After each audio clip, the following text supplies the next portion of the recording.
तर नमस्कार. आज होता आमचा माशाचा बेत. वहिनीला म्हणलं वहिनी मासं बनवू लागा. वहिनी म्हणले बनवू लागेल, पण तुम्हाला पण बनवू लागायला लागेल, कारण तुम्ही पण अजून तर सिंगलच आहे.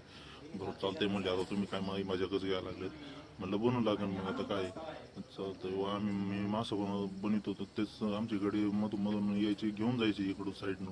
म्हणलं चला आता, मग आता रावठी मांडू म्हणलं. आता झाले तळून सगळं. रावठी मांडल्यावर काय गडे इजू शुभ्या सोप्या अक्षा सगळे ताव मारायला लागले. का ताव मारून गडी काय हटत नाही. अक्षाला म्हणलं ये फुकट्यावाने खा म्हणलं.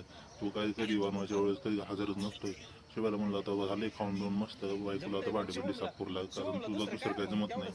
तू दुसरं काय कामाचं नाही. मग म्हणलं चला गावाकडे जाऊ. स्प्राईट सांगा कोणतरी. गावाकडे गेल्यावर शुभ म्हणते आधी घे, मी म्हणते बुटाई घे. बुट्या म्हणते किती घ्यायची. बुट्याला म्हणलं घे एखादं किलो. काय स्प्राईट. हा म्हणलं स्प्राईट. मग तू कोणी स्प्राईट 1 किलो घेतली होती. म्हणलं घे आपला दुकानदार देतोय म्हणलं. चालतंय बाबा. कोणाला टाकायचा विचार चालूच होता. मग बुट्यालाच टाकला. बुट्याला म्हणलं सांग. मग